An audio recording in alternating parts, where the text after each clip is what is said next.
Hello everyone. हम class 11th के accounts पढ़ रहे थे, जिसमें से हमने अभी तक 3 चैप्टर खत्म कर लिए हैं।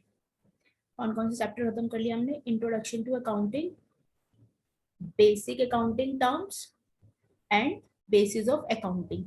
ये 3 चैप्टर हमने खत्म कर लिए। अब हमारा आता है नेक्स्ट चैप्टर, अकाउंटिंग इक्वेशन। आज हम ये वाला चैप्टर शुरू करेंगे, अकाउंटिंग इक्वेशन। आई होप आप बच्चों को ये तीनों चैप्टर्स अच्छे से समझ में आए होंगे, इसमें कोई भी डाउट नहीं होगा। अगर प्लीज कोई भी डाउट है तो आप कमेंट करके पूछ लीजिए। बेसिस ऑफ अकाउंटिंग में 2 बेसिस पढ़े थे, कैश बेसिस और एक्रूअल बेसिस। ठीक है, ये दोनों हमने कर लिए थे। बेसिक अकाउंटिंग टर्म्स में हमने बहुत सारी टर्म्स पढ़ी थी, capital, accounts, drawing, assets, liability, expense, revenue, outstanding expense, prepaid expenses. ऐसी हमने बहुत सारी टर्म पढ़ी थी और इसमें एक अनसॉल्व क्वेश्चन था, वो हमने बुक का वो क्वेश्चन भी कंप्लीट कर लिया था। इंट्रोडक्शन ऑफ अकाउंटिंग में हमने सारी एडवांटेजेस, लिमिटेशंस, कैरेक्टरिस्टिक्स, सब चीज हमने अकाउंटिंग की देखी थी। सारा अकाउंटिंग में इंट्रोडक्शन देखा था। अब हम आगे आते हैं अकाउंटिंग इक्वेशन पे। अकाउंटिंग इक्वेशन में आपको क्या पढ़ना है? अकाउंटिंग इक्वेशन में आपको पढ़ना है कि हम प्रैक्टिकल क्वेश्चन कैसे सॉल्व करेंगे। जो अब तक हमने पढ़ा है, हमने अब तक पढ़ा था एसेट्स, लायबिलिटी और कैपिटल। ये 3 टर्म हमने पढ़ी थी। मैंने आपको बताया था assets equals to liability plus capital. ठीक है, मैंने बताया था लायबिलिटी और कैपिटल एसेट्स के बराबर होती है। ये हमारी एक इक्वेशन है। ठीक है, हमने इन 3 चैप्टर जब पढ़े थे हम लोगों ने, उसमें हमने कुछ टर्म डिस्कस की थी, एसेट्स क्या होती है, कुछ टर्म्स डिस्कस की थी, लायबिलिटी क्या होती है और कैपिटल क्या होती है। जब भी मैंने आपको कोई टर्म बताई, उसे मैंने आपको बैलेंस शीट में शो करके दिखाया कि यहाँ पे हमारी कैपिटल आती है, यहाँ पे हमारी लाइबिलिटीज आती है और यहाँ पर हमारी एसेट्स आती हैं। तो इनका सम और इसका सम हमेशा मैच करेगा। जब इसका सम, लाइबिलिटी साइड का सम एसेट साइड के सम से मैच करेगा, तभी हमारी बैलेंस शीट ठीक होगी। 0.01 का भी डिफरेंस नहीं आ सकता है, 0.01 का भी डिफरेंस नहीं आएगा, पूरा पूरा मैच करेगा। ठीक है, तो कुछ इस तरीके से ही हम इस चैप्टर में पढ़ेंगे कि एसेट्स और लायबिलिटी के इक्वल कैसे करेंगे, हम उनकी ट्रीटमेंट कैसे होगा। एसेट्स और हमने ये चीज पढ़ी थी, डबल अकाउंटिंग सिस्टम पढ़ा था हमने डबल अकाउंटिंग सिस्टम पढ़ा था।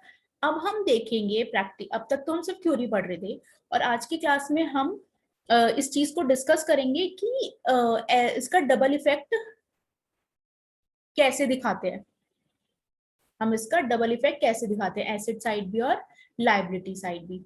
जब भी मैं लाइबिलिटी साइड बोलती हूँ तो इसका मतलब ये होता है, इसका मतलब कैपिटल प्लस लाइबिलिटी। ठीक है, लेकिन अभी हम बहुत सिंपल तरीके से करेंगे, बहुत डिफिकल्ट नहीं है। अकाउंटिंग इक्वेशन बहुत ही इजी चैप्टर है, आप लोगों को मजा आएगा करने में।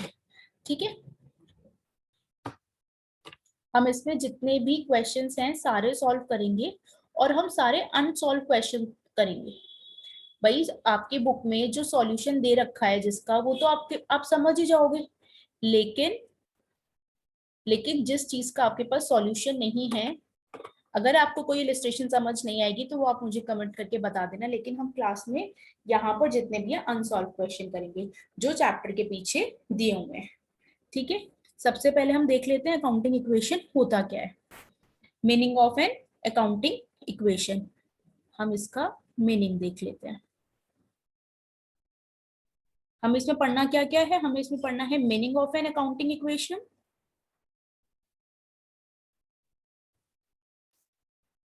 सेकंड है आपका effect of transaction on accounting equation, effect of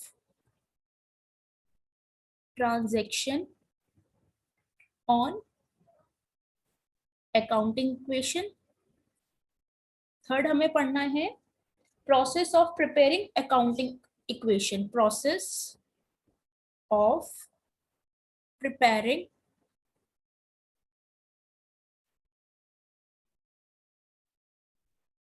accounting equation, and last rules for accounting equations, rules for accounting equation।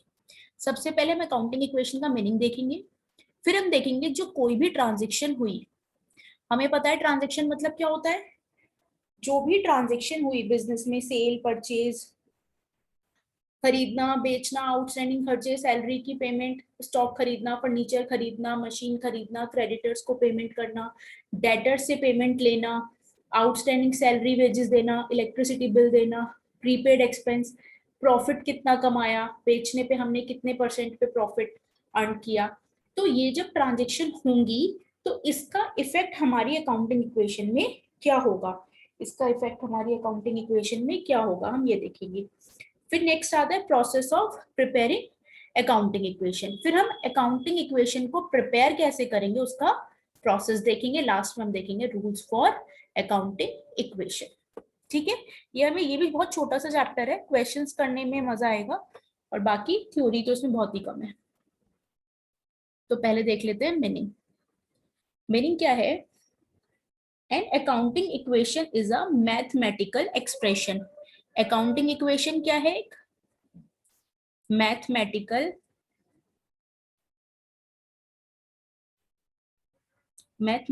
Expression है, ये एक मैथमेटिकल एक्सप्रेशन है which shows that the assets and liabilities of a firm are equal. ये एक mathematical accounting equation, एक mathematical expression है जो जिसकी वजह से, जिसकी हेल्प से हमें ये पता चल जाता है कि हमारा एसेट्स किसके बराबर है, लायबिलिटी प्लस कैपिटल के बराबर है। हमें क्या पता चल जाएगा अकाउंटिंग इक्वेशन की हेल्प से कि अकाउंटिंग इक्वेशन क्या है, एक मैथमेटिकल एक्सप्रेशन है जिसकी हेल्प से हमें ये पता चल जाएगा कि एसेट्स हमारी लायबिलिटी और कैपिटल के बराबर होती है। An accounting equation is based on the dual aspect concept of accounting meaning। इसका मतलब क्या कह रहा है वो, कि हमारी जो अकाउंटिंग इक्वेशन है उसमें दो जगह इफेक्ट होगा, डुअल एस्पेक्ट है, ये चीज हमने पहले भी पढ़ी थी, हर एक ट्रांजैक्शन के दो इफेक्ट होंगे। तो अकाउंटिंग इक्वेशन किस पे, एक तो ये मैथमेटिकल टर्म है, और दूसरा क्या है, accounting equation is based on the dual aspect concept. ये एक क्या है, डुअल एस्पेक्ट कंसेप्ट है। हर एक ट्रांजैक्शन का, हर एक ट्रांजैक्शन के दो इफेक्ट होंगे, हर एक ट्रांजैक्शन के कितने होंगे, दो इफेक्ट होंगे। अभी जब हम करेंगे तो हम देखेंगे कि कैसे होता है। It holds that for every debit there is a credit of equal amount. ये क्या कहता है कि जितने भी अमाउंट से डेबिट हुआ उतने ही इक्वल अमाउंट से क्रेडिट भी होगा, and vice versa. Vice versa मतलब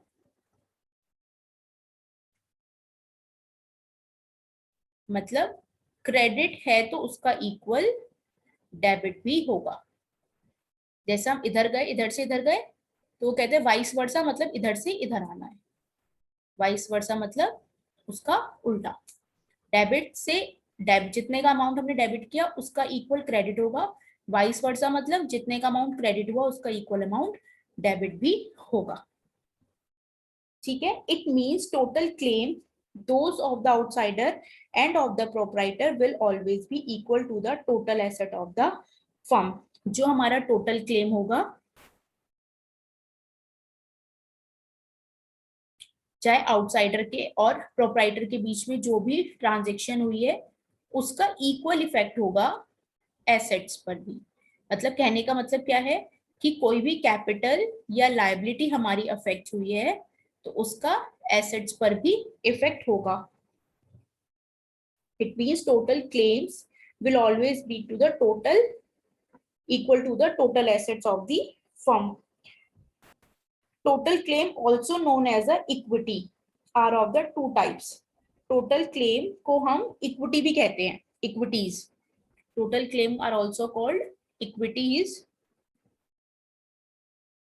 और जो कि दो टाइप की होती है। इक्विटीज कितनी होती है? दो टाइप की होती है। पहली कौन सी है? Owners equity. ओनर्स इक्विटी या फिर कैपिटल। हम कैपिटल को क्या कह देते हैं? Owners equity. कैपिटल हमें पता है क्या होता है?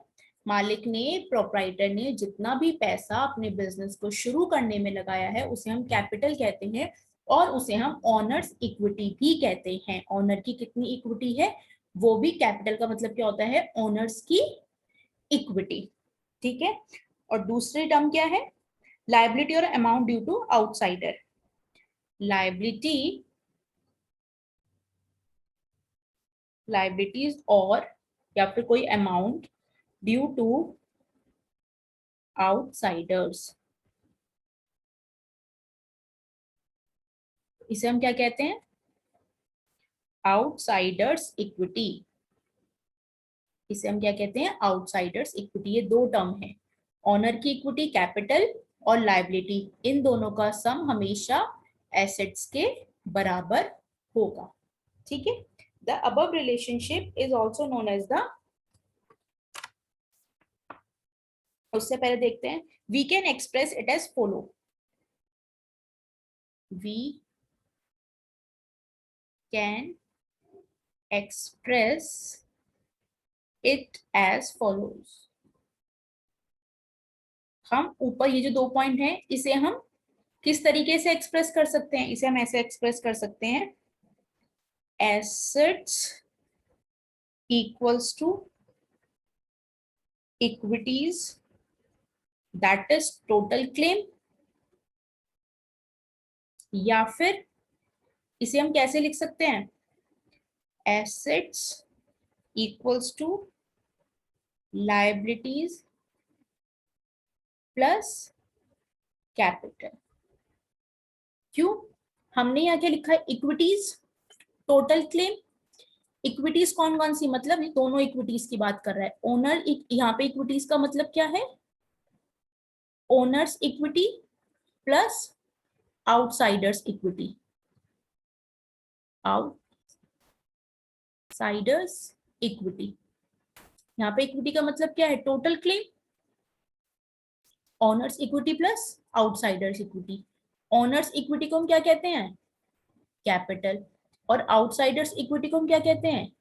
लायबिलिटीज। तो क्या इसको हम ऐसे लिख सकते हैं, assets equals to liability plus capital? हम लिख सकते हैं ऐसे। इसे और सिंपल वे में लिख दिया है। ठीक है, एसेट्स इक्वल टू इक्विटीज और assets equals to liability plus capital. या फिर हम इसे कैसे लिख सकते हैं? Liabilities equals to assets minus capital. ये वाला कैपिटल उठ के इधर चला जाएगा तो माइनस हो जाएगा। या फिर आप देखो, ये हमारी बैलेंस शीट है, यहाँ पे मैंने आपको बताया था कैपिटल आता है, यहाँ पे हमारी लायबिलिटीज आती है, और ये पूरा हमारा एसेट्स होता है। अगर इस लायबिलिटी में से इस एसेट्स को मैं माइनस कर दूं, है ना, तो क्या बच जाएगा? कैपिटल बचेगा। अब या फिर इस एसेट्स में से मैं कैपिटल माइनस कर दूं, एसेट्स में से मैं माइनस कर दूं कैपिटल, तो क्या बचेगा? लायबिलिटीज बचेगा, नहीं बचेगा? एसेट सपोज करो 10 की थी, कैपिटल 3 रुपए की है, लायबिलिटी 7 रुपए की है, दोनों का सम 10 है। आपके पास एसेट कितनी है? 10। आपने कैपिटल माइनस कर दिया तो आपके पास लायबिलिटी आ गई। आपके पास एसेट कितनी है? 10। आपने लायबिलिटी माइनस कर दी 7, तो आपके पास ये कैपिटल निकल के आ गई। ठीक है, तो क्या हो गया? Liabilities equals to assets minus capital, और या फिर हम ऐसे लिख सकते हैं, capital equals to assets minus liabilities. कुछ रटने की जरूरत नहीं है, लॉजिकल है। जब हमारा एसेट्स का मतलब क्या होता है? Liability plus capital. एसेट्स का मतलब क्या होता है? Liability plus capital. अगर आप एसेट्स में से कैपिटल माइनस कर देते हो, एसेट्स में से कैपिटल माइनस कर देते हो तो आपके पास लायबिलिटी बची, और एसेट्स में से लायबिलिटी माइनस कर देते हो तो आपके पास कैपिटल बची। ठीक है, इतना समझ में आता है? तो इस इक्वेशन को हम क्या कहेंगे, इस रिलेशनशिप को हम क्या कहेंगे? The above relationship is known as the, इस रिलेशनशिप को हम क्या कहेंगे? Accounting equation. इसे हम क्या बोलेंगे? अकाउंटिंग इक्वेशन और द बैलेंस शीट इक्वेशन, और या फिर balance sheet equation, balance sheet equation. ठीक है, बैलेंस शीट इक्वेशन, इसे हम क्या कहेंगे? अकाउंटिंग इक्वेशन या फिर बैलेंस शीट इक्वेशन। एग्जाम में कुछ भी पूछ सकते हैं कि सॉल्व अकाउंटिंग इक्वेशन और सॉल्व बैलेंस शीट इक्वेशन, तो कंफ्यूज नहीं होना है, दोनों का नाम यही है। An accounting equation always hold true with the every changes that occur due to the transaction enter into it is because of the reason that is based on the dual aspect of the accounting।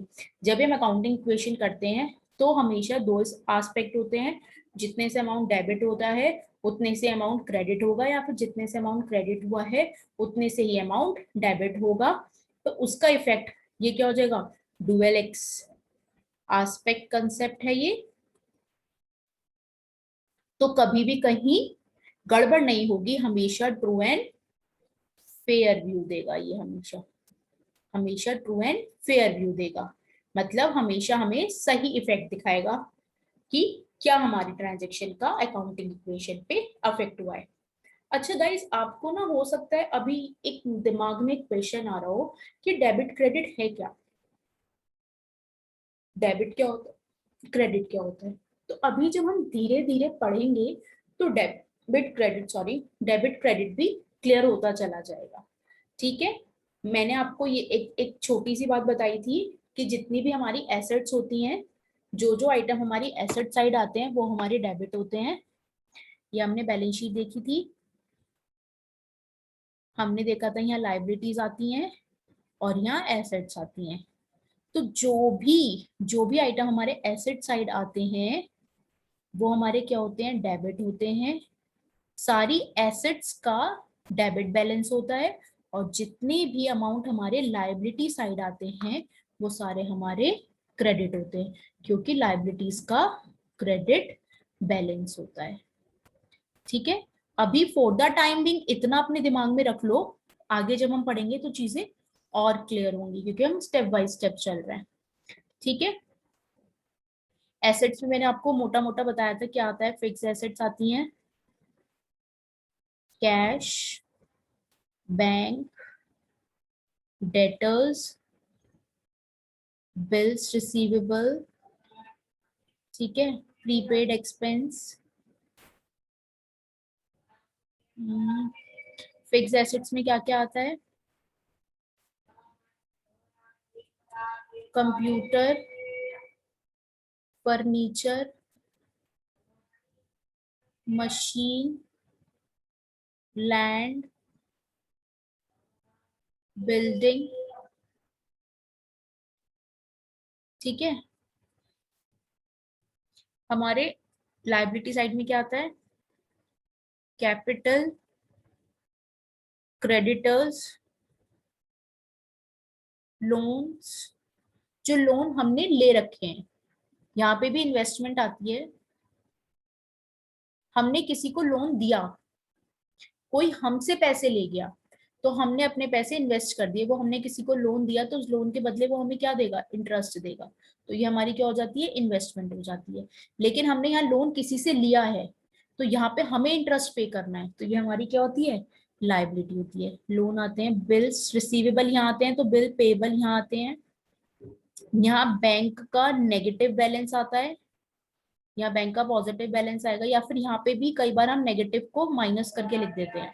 लेकिन जब हमारा bank को overdraft हो जाता है, हमारे bank में 1 लाख रुपए थे लेकिन हमने निकाले 1,20,000 रुपए, तो वो 20,000 रुपए की हमारे ऊपर लाइबिलिटी बन गई, क्योंकि हमने बैंक से 20,000 रुपए फालतू ले लिए, तो हमारा बैंक ओवरड्राफ्ट हो जाता है।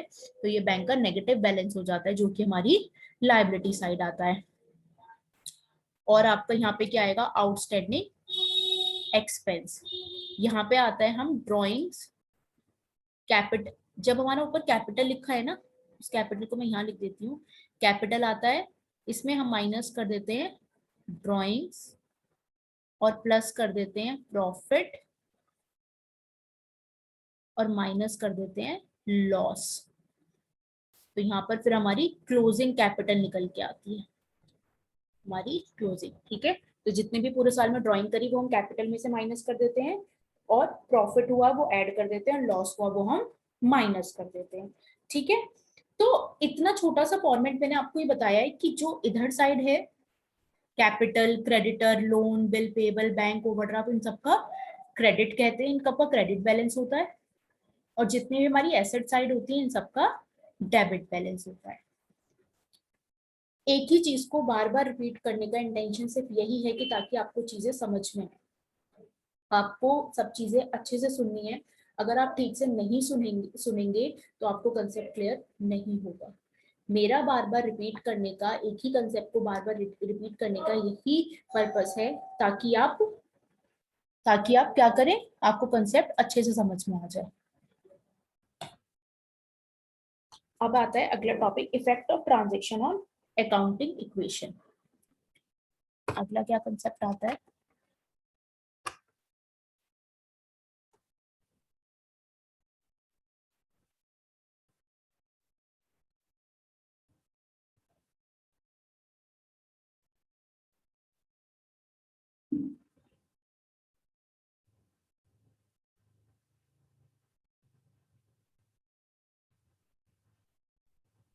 effect of transaction on accounting equation.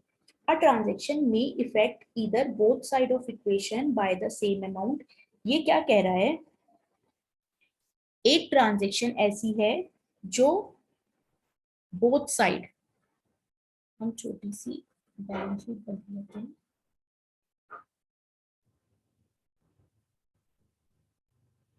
जो बोथ साइड अफेक्ट कर रहा है विद द सेम अमाउंट।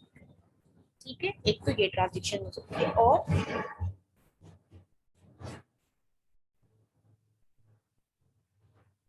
या फिर क्या हो सकता है, तो पहली हुई, दूसरी कि एक ही साइड इफेक्ट करे, एक प्लस हो जाए और एक नेगेटिव हो जाए। भाई इफेक्ट जीरो आना चाहिए। हमने करा डेबिट 10 रुपए से, क्रेडिट कर दिया 10 रुपए से, तो ये प्लस ये माइनस, तो इफेक्ट कितना आ गया, जीरो। हमने एसेट्स में 10 रुपए जोड़े, लाइबिलिटी में 10 रुपए जोड़े, अगर मैं इधर लाइबिलिटी ले जाऊं तो 10 में से 10 माइनस कर दिया, जीरो हो गया। तो हमेशा ड्यूअल इफेक्ट में क्या होगा कि जो रिजल्ट होगा ना वो जीरो आएगा। कोई चीज डेबिट हो गई, दूसरी चीज क्रेडिट हो गई, तो फिर ये प्लस हो गया, ये माइनस हो गया, तो इफेक्ट क्या आया, जीरो। कोई चीज डेबिट ही हुई, डेबिट में ही गई, एक बार डेबिट में प्लस हुई और एक बार डेबिट में माइनस हो गई, तो इफेक्ट क्या हो गया, जीरो। सेम चीज दोनों चीजें क्रेडिट में गई, एक बार क्रेडिट में प्लस हो गई और एक बार क्रेडिट में माइनस हो गई, तो इफेक्ट कितना आ गया, जीरो। मतलब कहने का मतलब यह है कि इस तरीके से पोस्टिंग होती है कि उसका सम जीरो आएगा।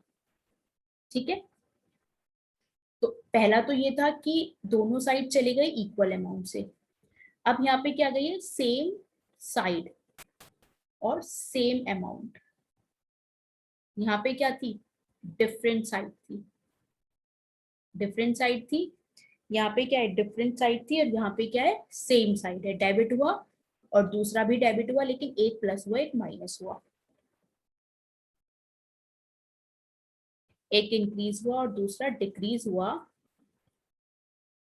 जैसे मैं इसका एग्जांपल देती हूँ, सपोज आपने फर्नीचर परचेज किया, फर्नीचर परचेज करा, फर्नीचर हमें हमें हमेशा डेबिट होता है, हमारा डेबिट होता है, और हमने कैश में परचेज किया, कैश भी हमारा डेबिट होता है।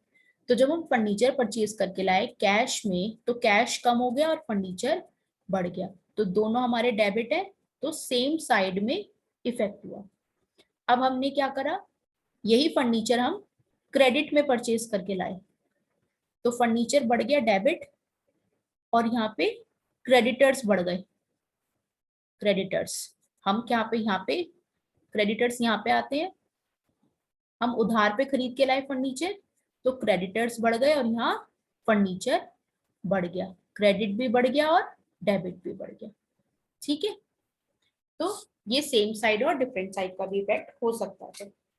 क्या हो सकता है कि transaction from the accounting equation viewpoint can be divided into the two transactions from the accounting equation viewpoint से हम दो टाइप्स में डिवाइड कर सकते हैं। कौन कौन सा? पहला क्या है? Transaction affecting two item, transaction affecting two items, वो दो आइटम्स को इफेक्ट कर रही है, या फिर transaction affecting more than two items. ये भी हो सकता है कि transaction affecting more than two items. ऐसा भी हो सकता है कि आपने कोई ट्रांजेक्शन करी, उस ट्रांजेक्शन का इफेक्ट दो जगह आया। जैसे हमने अभी देखा था, फर्नीचर परचेज करा तो फर्नीचर में आया और कैश में आया, दो जगह इफेक्ट आया। अब सपोज करो आपने गुड्स बेचे, आप 10,000 रुपए का सामान खरीद के लाए और आपने ये 12,000 रुपए का बेच दिया। ठीक है, जब आपने सामान बेचा, सपोज कैश में बेचा, तो आपका स्टॉक कितने का कम हो गया? 10,000 रुपए का। आपके पास कैश कितने आए? 12,000 रुपए का। और 2,000 का क्या हो गया? प्रॉफिट। तो ये कहाँ जाएगा? कैपिटल में। हमने बताया था ना कि प्रॉफिट कहाँ जाता है? कैपिटल में। तो यहाँ कहाँ कितनी जगह इफेक्ट गया? स्टॉक में गया, कैश में गया और कैपिटल में गया। More than two items. कितनी जगह इफेक्ट गया? तीन जगह इफेक्ट गया। ठीक है, आपने 10,000 रुपए का माल खरीदा, माल बेचा सॉरी, तो माल कम हो गया 10,000 रुपए का। कितने का बेचा? 12,000 का बेचा। 10,000 का खरीद के लाए, 12,000 का बेचा, तो आपके पास कैश तो 12,000 आएंगे ना, और 2,000 क्या हुआ आपको? मुनाफा हुआ। और वो मुनाफा हमने कहाँ जोड़ दिया? कैपिटल में। तो तीन जगह इफेक्ट आ गया। ठीक है, ट्रांजेक्शन अफेक्टिंग टू आइटम और ट्रांजेक्शन अफेक्टिंग थ्री आइटम समझ में आया? More than two items. अब देखो क्या क्या पॉसिबिलिटी हो सकती है ट्रांजेक्शन अफेक्टिंग टू आइटम्स। जब टू आइटम्स अफेक्ट कर रही है तो क्या हो सकता है? पहला, इंक्रीज इन एसेट्स,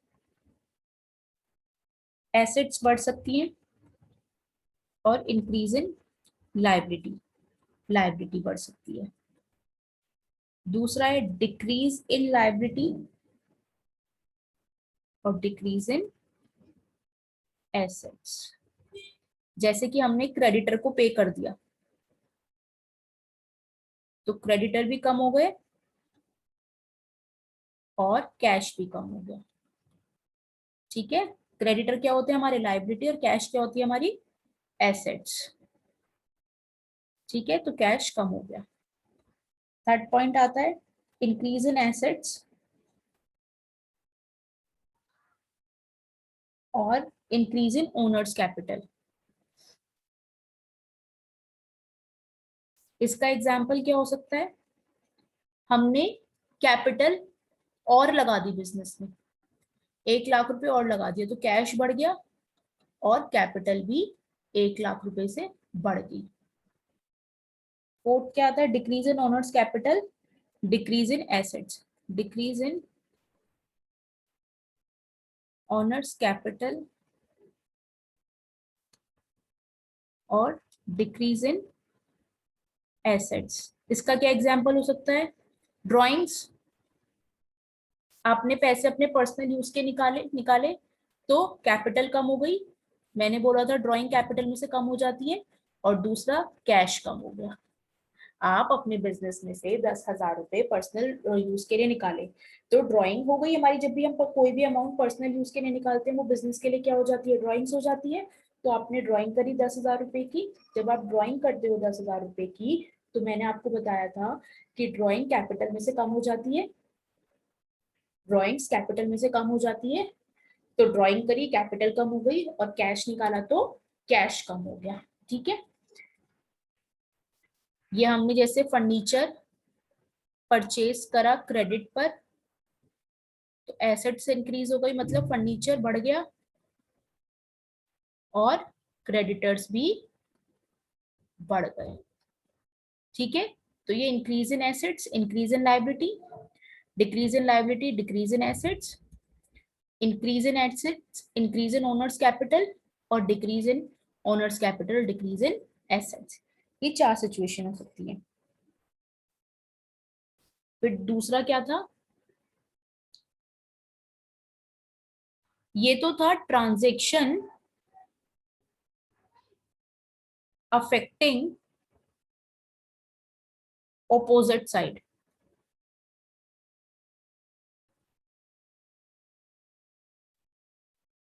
अब ये क्या है, transactions affecting same side but in opposite direction।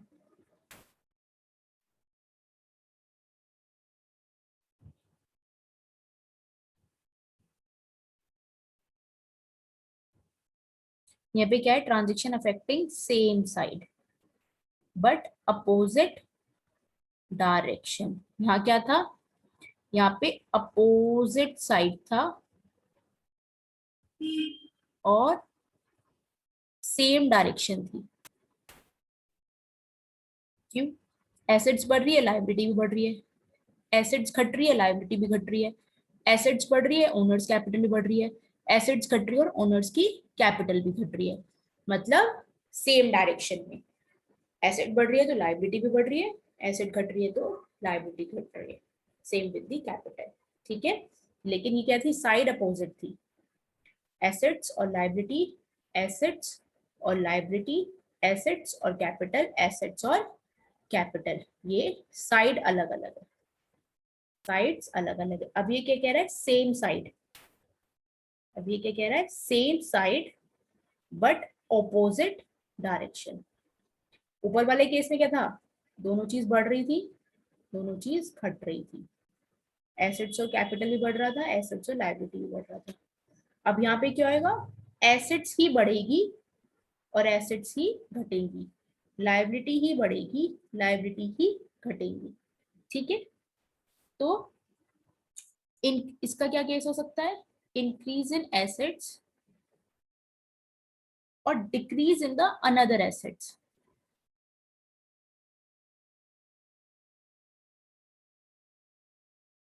जैसे मैंने क्या बोला, फर्नीचर परचेज करके लाए आप कैश में, तो हमारा फर्नीचर भी डेबिट होता है और कैश भी डेबिट होता है, क्योंकि फर्नीचर भी हमारी एसेट्स है और कैश भी हमारी एसेट्स है, तो दोनों का इफेक्ट सेम जगह आया, दोनों का इफेक्ट सेम जगह आया। फर्नीचर परचेज किया तो फर्नीचर बढ़ गया, कैश में पेमेंट करी तो कैश कम हो गया, तो क्या हुआ, सेम साइड हुआ लेकिन ऑपोजिट डायरेक्शन में, एक चीज बढ़ा, क्या बढ़ा, फर्नीचर, और एक चीज घटा, क्या घटा, कैश। ठीक है, अगला क्या है, डिक्रीज इन लायबिलिटी और इंक्रीज इन अनदर लायबिलिटी। दूसरा पॉइंट है डिक्रीज इन लायबिलिटी और इंक्रीज इन अनदर लायबिलिटी। तो लायबिलिटी लायबिलिटी लिखा हुआ है, मतलब क्या है, सेम साइड, लेकिन एक घट रहा है और एक बढ़ रहा है, एक घट रहा है और एक बढ़ रहा है, तो क्या है ये, ऑपोजिट डायरेक्शन। ध्यान से सुनते जाइए, बस सब चीज क्लियर हो जाएंगी। जैसे हमने किसी क्रेडिटर को पेमेंट करी, सेटलमेंट करा, किसके थ्रू, बिल ऑफ एक्सचेंज के थ्रू। मैंने आपको बताया था बिल ऑफ एक्सचेंज 2 टाइप्स के होते हैं, bills payable and bills receivable. तो हमने उससे कहा क्रेडिटर हम आपको क्या दे रहे हैं, बिल्स पेबल दे रहे हैं, बिल ऑफ एक्सचेंज दे रहे हैं। इसमें क्या होएगा, क्रेडिटर तो घट जाएगा लेकिन another liability bill of exchange बढ़ जाएगी। ठीक है, increase in the another liability, settlement of creditor by issue of bill of exchange, decrease a liabilities, creditor increase another liability, bill of exchange की liability बढ़ जाएगी। ठीक है, समझ आया इतना? यहाँ पे क्या है, ऑपोजिट डायरेक्शन और सेम साइड, क्रेडिटर को कम कर दिए और उसे बिल ऑफ एक्सचेंज दे दिया। क्रेडिटर तो कम हो गए, सपोज 10,000 के थे, उन्होंने कहा सर हम आपको बिल ऑफ एक्सचेंज दे देंगे, तो क्रेडिटर तो 10,000 से कम हो गए, यहाँ पे क्रेडिटर्स का बैलेंस कितना हो गया, नील। और लेकिन बिल ऑफ एक्सचेंज की लायबिलिटी खड़ी हो गई हमारे पास, बिल ऑफ एक्सचेंज की लायबिलिटी खड़ी हो गई कितने से, 10,000 पे। अभी बस देख लो, बिल ऑफ एक्सचेंज यहाँ लिखा जाएगा क्योंकि उन्होंने बिल ऑफ एक्सचेंज दे दिया, समझ लीजिए, बाकी आगे धीरे धीरे क्लियर हो जाएगा। ये तो जस्ट एग्जाम्पल दिया है, ये तो जस्ट एग्जाम्पल दिया है।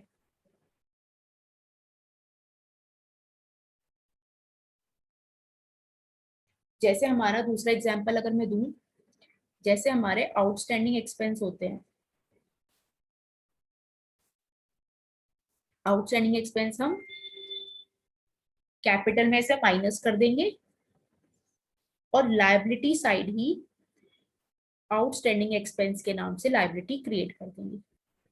सपोज करो 100 रुपए की आउटस्टैंडिंग एक्सपेंस, ठीक है, तो कैपिटल में से माइनस कर देंगे आउटस्टैंडिंग एक्सपेंस और आउटस्टैंडिंग एक्सपेंस के नाम से लायबिलिटी क्रिएट कर देंगे 100 रुपए की। तो इफेक्ट कहाँ हुआ, लायबिलिटी साइड ही, क्योंकि आउटस्टैंडिंग एक्सपेंस क्या होते हैं, जो खर्चे हमें करने थे लेकिन अभी तक हमने पे नहीं किए। सपोज करो मार्च की पेमेंट हमें करनी थी और हमने अभी तक नहीं करी, और ईयर एंड खत्म हो रहा है 31 मार्च पे, तो मार्च के खर्चे 100 रुपए के रह गए, तो ये हमारे ईयर एंड में क्या रह गए, अभी आउटस्टैंडिंग। हमने ये अभी 100 रुपए पे नहीं करे हैं, हमने ये 100 रुपए अभी पे नहीं करे, हमने अगले साल अप्रैल में कर दिए, लेकिन मार्च के एंड तक तो ये खड़े हैं ना, 100 रुपए की पेमेंट अभी हमने करी नहीं है, तो ये खर्चे हमारे आउटस्टैंडिंग है। तो आउटस्टैंडिंग एक्सपेंस को हम क्या करते हैं, ये हमारी 100 रुपए की अभी हमें पे करने हैं, तो जो चीज पे करनी हो जाती है तो वो हमारी क्या होती है, लाइबिलिटी होती है। तो आउटस्टैंडिंग एक्सपेंस 100 रुपए के हमारे पास क्या है, लाइबिलिटी है, तो हम लाइबिलिटी साइड लिख देंगे आउटस्टैंडिंग एक्सपेंस के नाम से 100 रुपए में, और इसका दूसरा इफेक्ट कहाँ जाएगा, कैपिटल में जाएगा, माइनस कैपिटल में से माइनस कर देंगे आउटस्टैंडिंग एक्सपेंस। ठीक है, एक थोड़ी और चीज समझाती हूँ मैं आपको, शायद आपको, आप थोड़ा समझने की कोशिश करना। मैंने आपको बताया था ये लायबिलिटी होती है और ये एसेट्स होती है, ठीक है, और ये हमारा प्रॉफिट एंड लॉस अकाउंट होता है। मैंने आपको ये बताया था, मैंने आपको बताया यहाँ पे ओपनिंग स्टॉक लिखते हैं, जितना भी हमने परचेज करा वो लिखा, जितना भी हमने सेल कर दिया वो लिखा, और जितने भी हमारे क्लोजिंग स्टॉक है वो लिखे। तो यहाँ पे क्या निकल जाता है, ग्रॉस प्रॉफिट। यहाँ पे हम टोटल कर देते हैं, और यहाँ पे कुछ डायरेक्ट एक्सपेंस आ जाते हैं, कुछ डायरेक्ट एक्सपेंस, अभी हम आगे देखेंगे डायरेक्ट एक्सपेंस कौन से होते हैं, और यहाँ आते हैं इनडायरेक्ट एक्सपेंस। तो ये हमारा बाय जीपी, ये वाली फिगर उठ के यहाँ आ जाएगी, यहाँ हम सारे खर्चे लिख देंगे जितने भी, और यहाँ पे आ जाता है टू नेट प्रॉफिट। ठीक है, टू नेट प्रॉफिट आ जाता है, फिर हम यहाँ टोटल कर देते हैं, हमारा नेट प्रॉफिट निकल जाता है। ठीक है, सपोज करो ग्रॉस प्रॉफिट था 500 रुपए का, खर्चे हुए 450 रुपए के, नेट प्रॉफिट कितना आ गया, 50 रुपए का आ गया। हम यहाँ पे लिखते हैं कैपिटल, मैंने आपको से बताया कैपिटल में से माइनस कर देते हैं ड्रॉइंग्स और ऐड कर देते हैं प्रॉफिट। तो ये वाला जो प्रॉफिट है ना 50 रुपए का जो है वो यहाँ पे ऐड हो जाएगा, यहाँ पे 50 रुपए का प्रॉफिट ऐड हो जाएगा। अब आएगी क्लोजिंग कैपिटल, तो जब क्लोजिंग कैपिटल वाली फिगर आएगी ना, और फिर यहाँ लाइबिलिटीज का अमाउंट आएगा, फिर हम टोटल कर देते हैं। तो जो टोटल करेंगे ना, तो टोटल में जो कैपिटल का अमाउंट लेंगे वो ये वाला लेंगे। सपोज करो ओपनिंग कैपिटल थी 100 रुपए, ड्रॉइंग करी हमने 10 रुपए की, तो ये कितना हो गया 140। 140 हो गया, लाइबिलिटी है 200 रुपए की, तो यहाँ कितना आएगा, यहाँ आएगा 340। और एसेट्स भी हमारी कितनी की है 340 की, तो यहाँ पे कितना आ गया 340। दोनों फिगर मैच कर लें। कहने का मैं ये समझाने की कोशिश कर रही हूँ आपको कि जब हम सम लेते हैं ना कैपिटल का, तो क्लोजिंग कैपिटल का ड्राइंग माइनस करने के बाद, प्रॉफिट ऐड करने के बाद जो कैपिटल का अमाउंट होएगा वो इस टोटल में जाएगा। हम 100 रुपए नहीं लेंगे, हम 100 रुपए नहीं लेंगे। अगर 100 रुपए लिया तो कितना आ गया 100, 200 और 100 300 रुपए, 300 आ गया यहाँ 340, तो मिसमैच हो गई ना। तो हम क्या करते हैं, जितनी भी ड्राइंग हुई पूरे साल में वो माइनस कर देंगे, और जितना भी प्रॉफिट हुआ वो हम ऐड कर देंगे।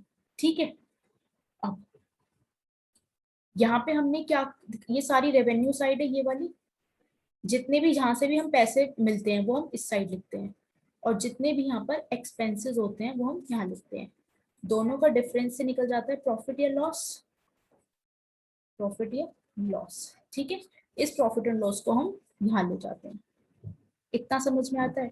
लेकिन अकाउंटिंग इक्वेशन में हम क्या करेंगे, अकाउंटिंग इक्वेशन में हम क्या करेंगे, जो प्रॉफिट एंड लॉस वाले आइटम है ना, जो प्रॉफिट एंड लॉस वाला आइटम है वो हम कैपिटल में एड लेस करेंगे, क्योंकि हम अकाउंटिंग इक्वेशन में प्रॉफिट एंड लॉस अकाउंट तो बनाते नहीं है।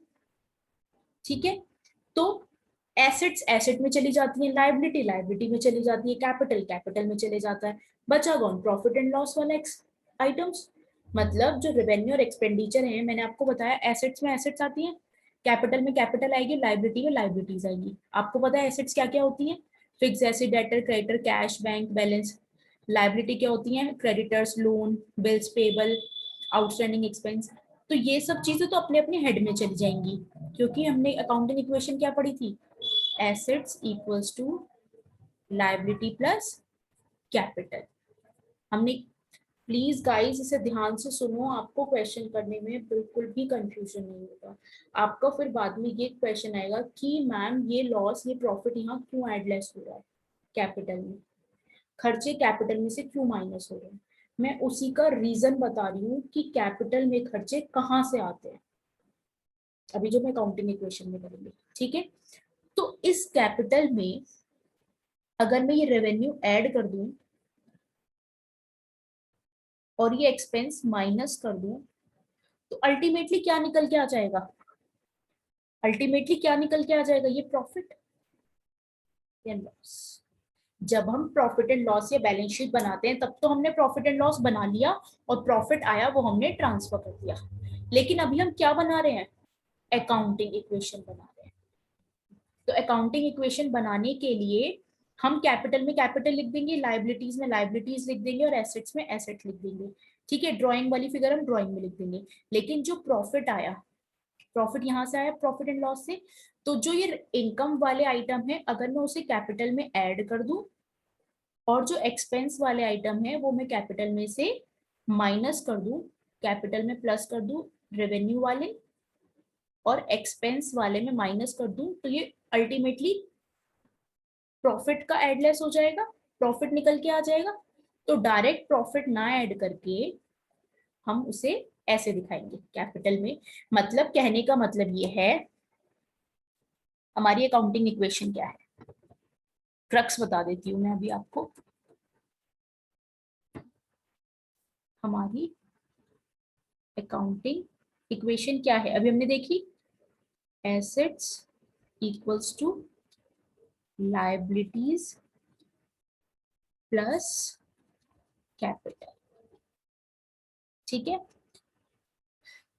हमने अभी तक क्या क्या पढ़ा है, एसेट्स होती है, लायबिलिटीज होती है, कैपिटल होता है, रेवेन्यू होता है, और एक्सपेंडिचर्स होते हैं। ये दोनों प्रॉफिट एंड लॉस के आइटम है और ये तीनों बैलेंस शीट के आइटम है। तो इन तीनों का हेड तो हमें अकाउंटिंग इक्वेशन में मिल गया, इन दोनों को हमें नहीं मिला हेड, तो इसे हम कहाँ ट्रांसफर कर देंगे, कैपिटल में कर देंगे। कैपिटल में क्यों करेंगे? क्योंकि इन दोनों के इफेक्ट से क्या निकल के आता है? प्रॉफिट या लॉस निकल के आता है। और प्रॉफिट एंड लॉस को हम कहाँ ऐड करते हैं? कैपिटल में ऐड करते हैं। तो इसीलिए रेवेन्यू को और एक्सपेंडिचर को हम कहाँ दिखाएंगे? कैपिटल में दिखाएंगे। अगर ये चीज नहीं समझ आई है तो परेशान मत होइए, अब हम क्वेश्चन करेंगे तो चीजें क्लियर होंगी। अगर नहीं समझ आ रही है फिर भी थोड़ा सा समझने की कोशिश कीजिए, चीजें बहुत क्लियर हो जाएंगी, बहुत सिंपल हो जाएगी अकाउंटिंग इक्वेशन। मैं सिर्फ इतना समझाने की कोशिश कर रही हूँ, प्रॉफिट एंड लॉस के जो आइटम है उसका इफेक्ट कैपिटल में दिखाते हैं। ठीक है, बस सिंपल से इतनी सी बातें खत्म हो जाती हैं। अब नेक्स्ट टॉपिक आता है process of preparing accounting equation. Accounting equation को प्रिपेयर करने का क्या प्रोसेस है? The process of accounting equation begins with analyzing the transaction in terms of variable. सबसे पहले जो ट्रांजेक्शन हुई उसको आप एनालाइज करेंगे। एनालाइजिंग द ट्रांजेक्शन, जो भी ट्रांजेक्शन हुई उसे आप एनालाइज करेंगे। क्या एनालाइज करेंगे? कि उसमें से एसेट्स क्या है, कौन सा वेरिएबल एसेट्स का है, कौन सा वेरिएबल लायबिलिटी का है, कौन सा कैपिटल का है, कौन सा रेवेन्यू का है और कौन सा एक्सपेंस का है। जितना हमने अब तक पढ़ा है, हमने बेसिक अकाउंटिंग टर्म्स में ये भी पढ़ा है अकाउंट एसेट्स क्या होती है, ये भी पढ़ा है लायबिलिटीज क्या होता है, ये भी पढ़ा है कैपिटल क्या होता है और रेवेन्यू एक्सपेंडिचर भी पढ़ा है। तो मैं ये समझती हूँ आप लोगों को इन टर्म्स में कोई कंफ्यूजन नहीं होनी चाहिए। आपको assets, liability, capital, revenue, expense का मतलब पता होना चाहिए, क्योंकि जब इनका मतलब पता होगा तभी ये आप पता कर पाएंगे कि कोई भी ट्रांजेक्शन में जो वेरिएबल्स हैं उसमें से एसेट्स कौन सी है, लायबिलिटी कौन सी है, कैपिटल कौन सी है, रेवेन्यू कौन सी है, एक्सपेंस कौन सी है। ठीक है, तो सबसे पहला क्या प्रोसेस का पहला स्टेप क्या है कि आपको जो भी ट्रांजेक्शन हुई है उसे एनालाइज करना है और उसमें से आइडेंटिफाई करना है कि एसेट क्या होती है, लायबिलिटी क्या है, कैपिटल या रेवेन्यू एक्सपेंडिचर्स क्या है। दूसरा फिर क्या है? Decide the effect of transaction in terms of increase और decrease of variable stated in above. जो ये ट्रांजेक्शन हुई, आपने वेरिएबल्स पता कर लिए, ट्रांजेक्शन हो गई, आपको वेरिएबल्स पता चल गए कि क्या एसेट्स है, क्या लायबिलिटी है, क्या कैपिटल है, क्या रेवेन्यू है, क्या एक्सपेंडिचर है। अब आपको देखना है इसमें क्या चीज बढ़ रही है और क्या चीज घट रही है, क्या चीज बढ़ रही है और क्या चीज घट रही है। वो ट्रांजेक्शन देखते ही पता चल जाएगा आपको। सपोज करो कैश की पेमेंट हो रही है,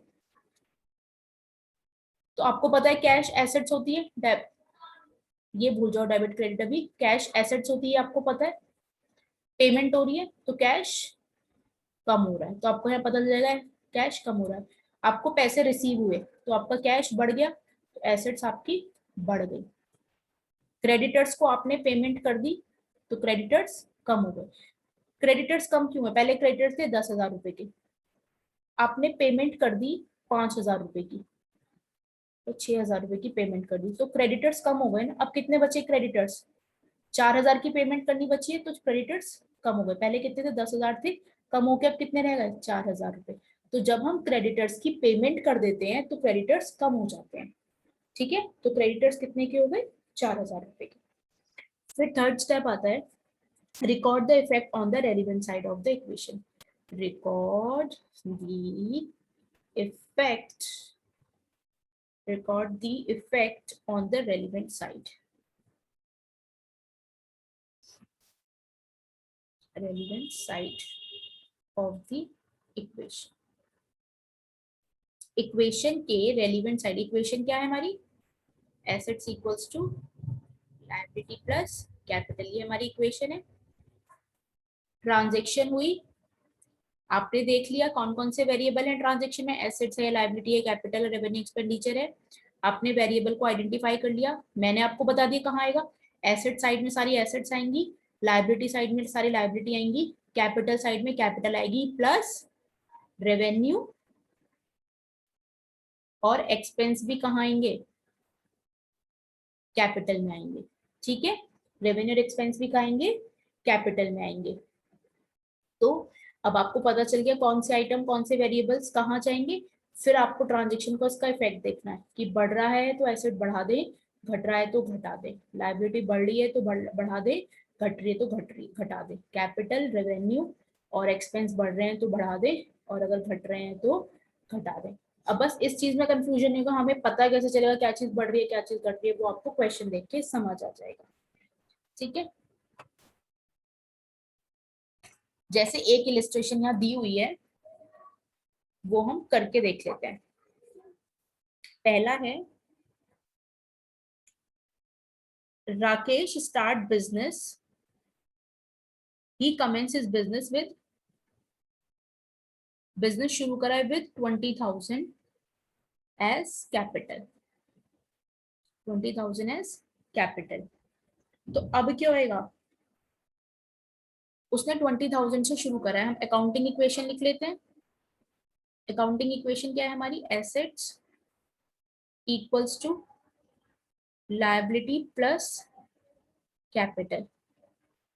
उसने ये नहीं बोला कि 20,000 का वो गुड्स लाया है या फिर कैश, तो हम क्या समझेंगे, कैश।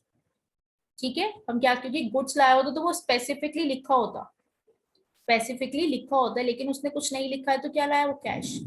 तो हम यहाँ लिख देंगे हमारा कैश क्या होता है, एसेट्स, तो कैश में हम लिख देंगे 20,000 रुपए, और दूसरा कैपिटल बढ़ गई हमारी 20,000 रुपए से। ठीक है, तो दो जगह इफेक्ट हो गया। फिर दूसरी ट्रांजेक्शन है,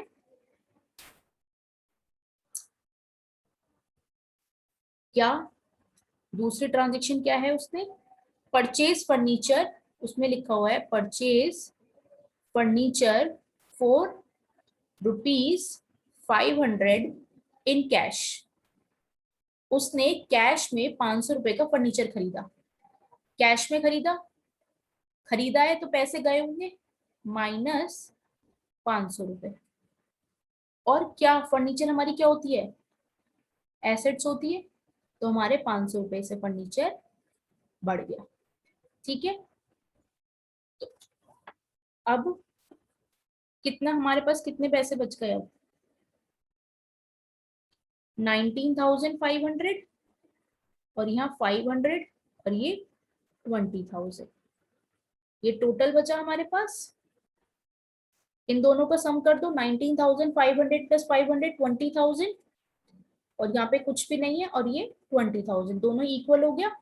ठीक है, फिर अगली ट्रांजेक्शन है, परचेज गुड्स, परचेज करा goods for ₹1,000 in cash. Guys जब भी गुड्स लिखा पड़ रहेगा ना, इसका मतलब क्या है, स्टॉक। गुड्स मतलब वो गुड्स जिसका वो बिजनेस करता है, जिस भी आइटम को सेल परचेज करने का उसका बिजनेस है, उसे हम क्या कहते हैं, गुड्स। ये हमने पढ़ा था, मैं फिर भी रिवाइज करा देती हूँ। गुड्स का मतलब वो होता है जो भी प्रोप्राइटर जिस भी आइटम का बिजनेस कर रहा है, वो आइटम उसके लिए गुड्स होते हैं, मतलब स्टॉक। सपोज करो मिस्टर राम गारमेंट्स का काम कर रहे हैं, उनके पास गारमेंट सेल बेच करते हैं, वो खरीदते हैं और बेचते हैं, तो उनके लिए गुड्स क्या है, गारमेंट। ठीक है, तो purchase goods for 1,000 in cash. अब इन्होंने परचेज किया है गुड्स कैश में, तो पहले तो इन्होंने कैश दे दिया होगा 1,000 रुपए से, फिर इनका 1,000 रुपए से क्या हो गया होगा, स्टॉक बढ़ गया होगा, दो जगह इफेक्ट चला गया, दो जगह इसका इफेक्ट चला गया। अब देख लो कितना टोटल बचा, 18,500, आपका 500 का फर्नीचर, 1,000 रुपीज का स्टॉक, लाइबिलिटी कुछ नहीं, और 20,000 की कैपिटल। तो कितना हो गया, 18,500, सॉरी 18,500 ही लिखा है। 18,500 प्लस 500 19,000, 19,000 प्लस 1,000 20,000 इक्वल्स टू 20,000। ठीक है,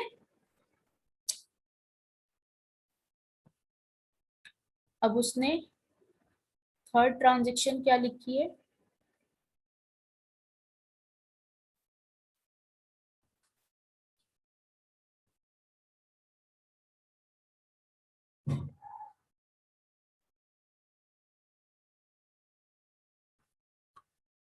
फोर्थ ट्रांजेक्शन क्या है? फर्स्ट तो ये वाली हो गई, स्टार्ट करा business, start business with ₹20,000। Second थी परचेज करा फर्नीचर कैश में, परचेज करे गुड्स कैश में। अब है purchase goods for, purchase goods मतलब स्टॉक, फॉर ₹2,000 ऑन क्रेडिट। किस पे परचेज करी है? क्रेडिट पर, मतलब उधार पर। किस पे परचेज करा है? उधार पर। ठीक है, सॉरी। तो यहाँ पर क्या हुआ?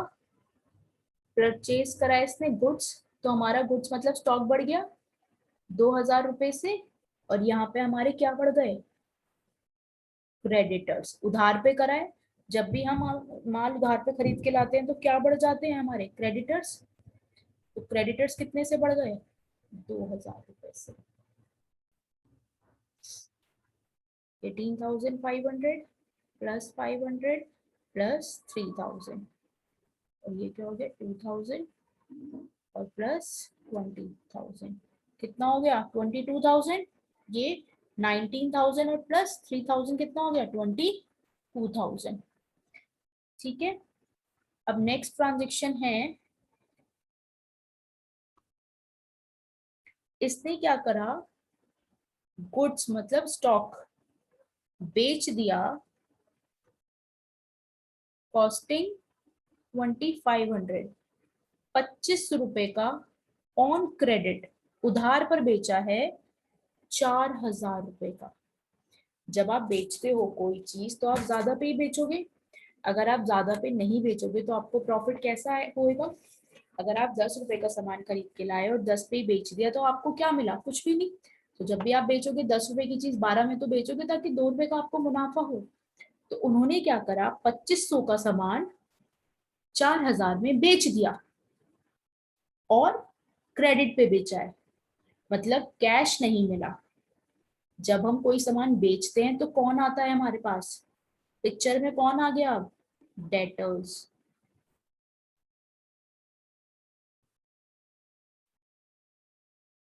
पिक्चर में कौन आ गया अब? डेटर्स आ गए। स्टॉक कितने का कम होएगा? हमने सेल करा तो हमारा स्टॉक कम होगा ऑब्वियसली। कितने का? 2,500 रुपए का। लेकिन हमें पैसे कितने देगा डेटर? हमें डेटर्स पैसे कितने देगा? 4,000 रुपए देगा ना वो हमें, क्योंकि हमने कितने पे बेचा है? 4,000 रुपए पे। अब आपका 4,000 में से अगर 2,500 माइनस कर दो तो 1,500 रुपए का आपका क्या हुआ? प्रॉफिट। 1,500 को क्या हुआ? प्रॉफिट। और प्रॉफिट कहाँ जाता है? कैपिटल में। तो 1,500 कहाँ लिख दोगे? कैपिटल में। तो अब देखो, 2,500 प्लस 1,500, ये यहाँ माइनस का है, इधर जाके प्लस का हो जाएगा। 4,000 रुपए और 4,000 रुपए इधर है, या दोनों को माइनस कर दो, ये 4,000 प्लस है, माइनस 2,500 है, तो पॉजिटिव 1,500 आ गए, और यहाँ पे भी क्या लिखा है? 1,500। कहने का मतलब ये है कि दोनों साइड इफेक्ट हो रहा है, मोर देन 2 आइटम में इफेक्ट हो रहा है, लेकिन लेकिन इसका इफेक्ट क्या आएगा? 0। 4,000 में से 2,500 माइनस कर दो 1,500, और 1,500 में से 1,500 माइनस कर दो 0। मतलब कहने का मतलब है दोनों साइड सेम अमाउंट से इफेक्ट कर रहा है। यहाँ पे भी 1,500 से इफेक्ट हो रहा है, यहाँ पे भी 1,500 से इफेक्ट हो रहा है। ठीक है, तो हमेशा जब भी ट्रांजेक्शन करें तो दोनों का सम मैच कर ले, कि दोनों का सम मैच करने के बाद कि हमारी कोई ट्रांजेक्शन में कुछ चीज छूटी नहीं है। बच्चे यहाँ पे क्या गलती कर देते हैं? 2,500 माइनस कर दिया स्टॉक, 4,000 रुपए डेटर्स आ गए, बस प्रॉफिट लिखना भूल जाते हैं। तो यहाँ पे उनके क्या होते हैं? छोटी सी मिस्टेक और नंबर कट जाते हैं। तो इस चीज का ध्यान रखना है, जब भी हम सामान बेचते हैं तो हमें मुनाफा होता है। और देखो ना, अगर आप ये दोनों लिख दोगे बस 4,000 और 2,500, तो 1,500 का इफेक्ट कहाँ गया? कहाँ गया 1,500 का इफेक्ट? हमारा डबल अकाउंटिंग सिस्टम है, दोनों साइड जाएगा सेम अमाउंट से जाएगा, सेम अमाउंट से जाएगा। तो या फिर एक साइड गया तो सेम अमाउंट से जाएगा, हमेशा अमाउंट मैच करेगा, हमेशा अमाउंट मैच करेगा। तो क्या ये मैच कर रहा है? भाई सेम साइड तो है बट अमाउंट तो डिफरेंट डिफरेंट है, क्या ये मैच कर रहा है? नहीं, तो ये गलत है। मैच तब करेगा जब हम प्रॉफिट में भी 1500 रुपए लिख देंगे। देख लेते हैं। अब यहाँ पे कितना आ गया? 18,500, यहाँ 500, 3,000 का माल था, 2500 का बिक गया, 500 रुपए स्टॉक में बचे, 4,000 रुपए हमें डेटर्स देंगे।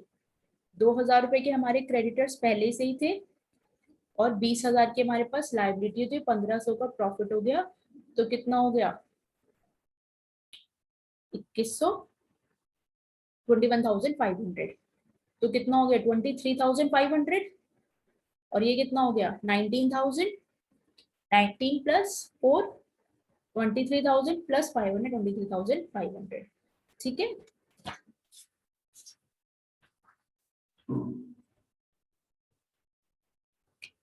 फिर अगली पॉइंट क्या है? Paid 1,000 for rent. इसे मैं यहाँ पे लिख दूं।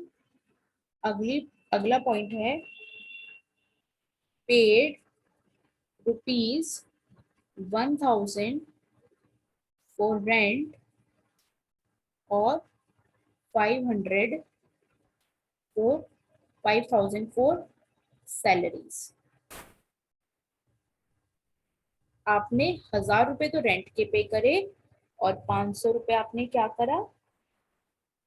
आपने 500 रुपए क्या करा? सैलरी का पे कर दिया। पे किया है। जब हम पे करते हैं तो हमारा कैश कम हो जाता है। ठीक है, जब हम पे करते हैं तो हमारा कैश कम हो जाता है।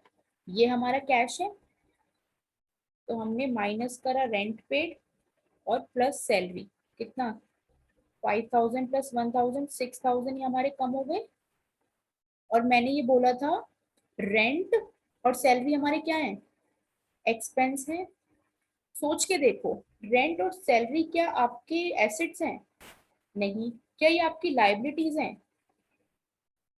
लाइबिलिटी का क्या होती है?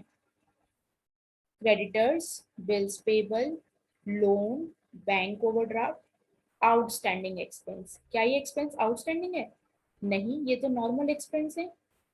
तो ये हमारे रेवेन्यू एक्सपेंडिचर है, और रेवेन्यू एक्सपेंडिचर मैंने कहाँ बताए थे, कहाँ जाते हैं? कैपिटल में। तो ये दोनों हमारे क्या है? एक्सपेंडिचर है। तो हम कैपिटल में से इसे, खर्चे हैं तो माइनस कर देंगे, और रेवेन्यू होता तो हम क्या करते? ऐड कर देते। रेवेन्यू होता तो हम क्या कर देते? ऐड कर देते। तो इन दोनों में से कितना आ गया? 12,500 प्लस 500 प्लस 500 प्लस 4,000।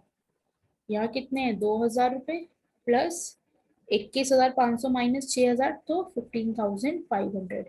अब दोनों को सम कर लो। 17,500, 13,000, 13 प्लस 4, 17,000 प्लस 500, 17,500। अब लास्ट ट्रांजेक्शन क्या है?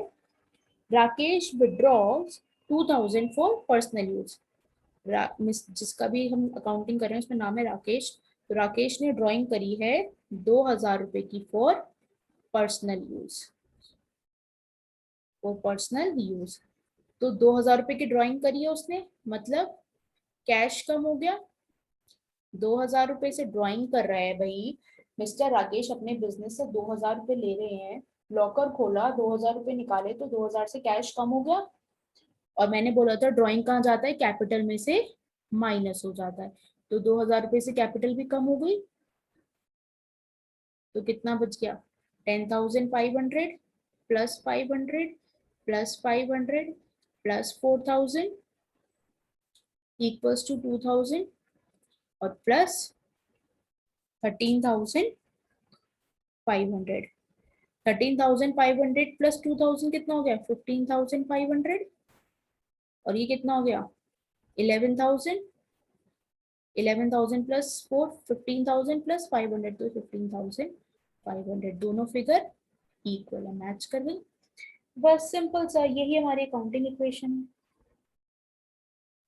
यही हमारी अकाउंटिंग इक्वेशन है। अब मैं बोलूं ये हमारा कैश था, ये हमारा फर्नीचर था, ये हमारा स्टॉक था, ये हमारे डेटर्स थे, ये हमारे क्रेडिटर्स थे और ये हमारी कैपिटल थी। ऊपर का हाइड हुआ है ना, एक बार देख लो। ये कैश था, ये वाली लाइन कैश की थी, ये वाली लाइन फर्नीचर की, ये स्टॉक, ये डेटर्स, ये क्रेडिटर्स और ये कैपिटल। अगर मैं छोटी सी बैलेंस शीट दिखाऊं आपको बना के, छोटी सी बैलेंस शीट में आपको दिखाऊं बना के,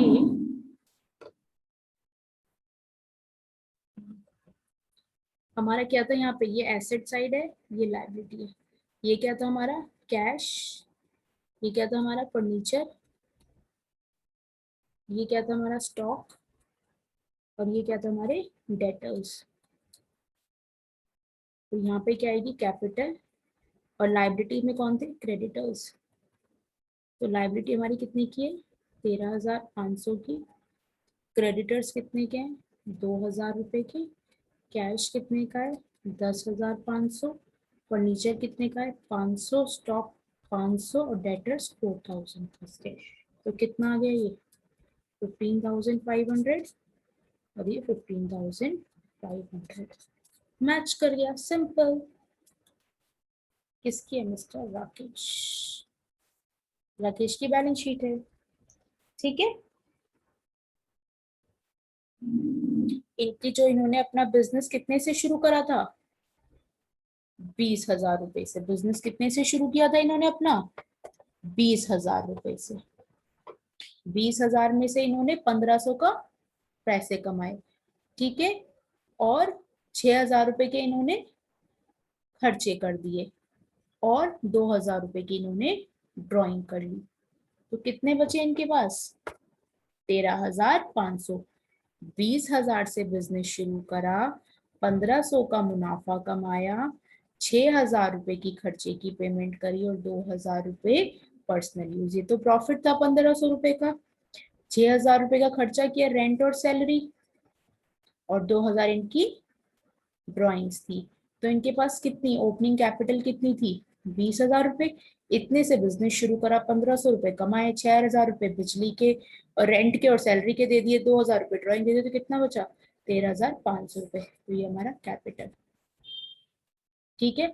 और हमने क्या करा था, हमने क्या करा था 2,000 रुपए का स्टॉक खरीदा था, हमने गुड्स खरीदे थे 2,000 रुपए के क्रेडिट पर, उधार पर। मतलब हमने सामान तो बढ़ा लिया, स्टॉक तो हमने इन कर लिया, लेकिन अभी कैश पेमेंट, कैश की पेमेंट नहीं करी है। तो हमें कैश की पेमेंट करनी है, करनी है फ्यूचर में।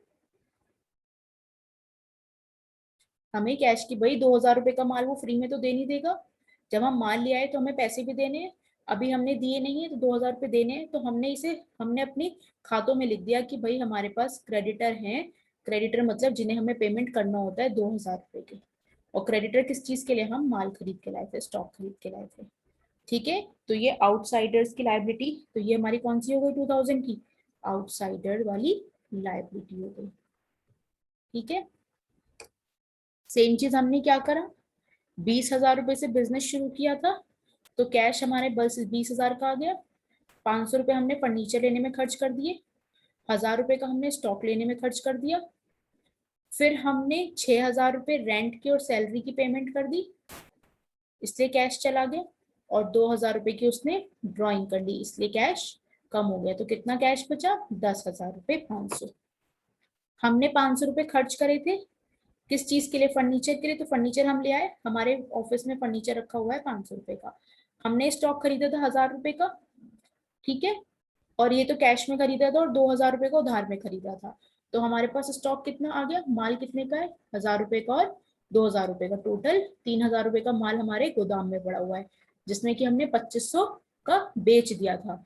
2,500 का बेचा कितने में, 2,500 का माल कितने में बेचा 4,000 रुपए में बेचा। जो हमें 15 से हुए ये हमारे प्रॉफिट हुए। प्रॉफिट हमारा कहाँ जाता है कैपिटल में। हमें 4,000 रुपए हमने कैश में नहीं बेचा, इसलिए हमें कैश रिसीव नहीं हुआ। क्या हमने कैश में 4,000 रुपए बढ़ाए, नहीं बढ़ाए। लेकिन ये बंदा, हमने जिसको भी बेचा है 4,000 रुपए का माल, वो हमें फ्यूचर में पैसे देगा, देगा, पैसे हमें देगा। जब हमें कोई पैसे देता है तो हमें पता होता है वो हमारे डेटर्स होते हैं, एसेट्स होती है वो हमारी।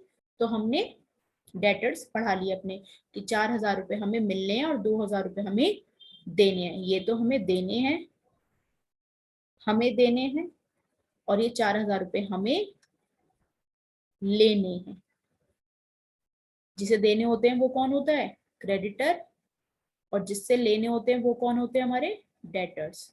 डेटर्स क्या होते हैं? हमारी एसेट्स, क्योंकि हमारी संपत्ति है, 4,000 रुपए हमारे हैं। और क्रेडिटर्स मतलब ये लाइबिलिटी, 2,000 रुपए हमारे पास से चले जाएंगे। तो जो पैसे हमारे पास से चले जाते हैं वो कौन होते हैं? लाइबिलिटी साइड होते हैं। उसके बाद क्या आया? रेंट पे कर दिया 6,000 रुपए का। मैंने आपको बताया था रेंट एक्सपेंस होते हैं, भाई रेंट हमारे एक्सपेंस है। 6,000 रुपए हमने भाई बिजली का रेंट दे दिया और सैलरी दे दी, तो कैश निकाला, तभी तो 6,000 रुपए की पेमेंट करी, तो कैश कम हो गया। और मैंने आपको बताया था एक्सपेंस कहाँ जाते हैं? कैपिटल में जाते हैं। 6,000 रुपए से फिर कैपिटल भी कम कर दी। फिर 2,000 रुपए की ड्राइंग निकाली, लॉकर खोला, 2,000 रुपए निकाले, 2,000 रुपए निकाल कर पर्सनल यूज में ले गए, तो 2,000 का कैश कम हो गया और 2,000 की कैपिटल भी कम हो गई। ठीक है, 2,000 की कैपिटल भी कम हो गई। फिर अगला है rules for accounting equation. Rules for accounting equation, इतना समझ में आया गाइस? मैं उम्मीद करती हूँ आपको इतना समझ आया होगा। प्लीज आराम से सारी बातों को ध्यान से सुने, चीजों को समझने की कोशिश करें। बहुत ही इजी चैप्टर है, बहुत ही इजी टॉपिक है। एक बार समझ आ गया तो कोई कंफ्यूजन ही नहीं रहेगी। आगे जितने भी अनसॉल्व क्वेश्चन है, जिस 28 29 क्वेश्चन है, वो सब हम करेंगे। लेकिन उससे पहले बहुत ज्यादा जरूरी है कि आप ये सब चीजों को आराम से ध्यान से पढ़ लें, सारे कंसेप्ट क्लियर कर ले। अगर कोई भी टर्म में कंफ्यूजन है तो पुराने वाले लेक्चर्स खोल के उन टर्म्स को पढ़ लो अच्छे से। Assets, liability, capital, revenue expenditure, capital expenditure, revenues क्या होते हैं, तो इन सब चीजों को पढ़ लोगे तो जो टर्म्स क्लियर होंगी ना, तो जब हम आगे उन टर्म को बार बार यूज करेंगे, एसेट्स को बार बार यूज करेंगे, लायबिलिटी को बार बार यूज करेंगे, तो आपके दिमाग में ये नहीं आना चाहिए कि एसेट्स क्या होती है यार, लायबिलिटी क्या होती है यार, मुझे तो समझ नहीं आ रहा। ऐसा नहीं होना चाहिए। ठीक है, अब धीरे से स्मूथली आराम से पढ़िए। ये वाला क्वेश्चन मैंने कराया है, इसे समझने की कोशिश कीजिए। हर एक ट्रांजेक्शन के मैंने दोनों इफेक्ट को समझाए हैं, एक इफेक्ट कहाँ जाएगा और कैसे जाएगा। एक ट्रांजेक्शन का इफेक्ट 2 जगह भी गया है, एक ट्रांजेक्शन का इफेक्ट 3 जगह भी गया है। तो आप उन दोनों के रीजन को जानने की कोशिश कीजिए कि इफेक्ट क्यों जा रहे हैं, ऐसे चीजों को समझने की कोशिश कीजिए। और जो मैंने बार बार बैलेंस शीट में आपको पोस्ट करके दिखाया ट्रांजेक्शन, इसलिए ताकि आपके दिमाग में क्लियर पिक्चर बन सके कि कैसे ट्रांजेक्शन का इफेक्ट कहाँ और कैसे जा रहा है, किस साइड में जा रहा है, किस डायरेक्शन में जा रहा है। ठीक है, is it clear? I hope आपको ये समझ आया होगा। फिर नेक्स्ट टॉपिक आता है rules for accounting equation. Rules for accounting equation हमने ये पढ़ना था। मीनिंग ऑफ अकाउंटिंग इक्वेशन पढ़ लिया, effect of transaction of accounting equation पढ़ लिया, प्रोसेस पढ़ लिया, हमारे रूल्स है। ठीक है, रूल्स पढ़ लेते हैं फटाफट से। जो मैंने अभी पढ़ाया है वही, इसी में सारे रूल्स यही हैं। थोड़ा बहुत कुछ चेंज होगा तो होगा, नई चीज आएगी, वरना यही रूल्स है।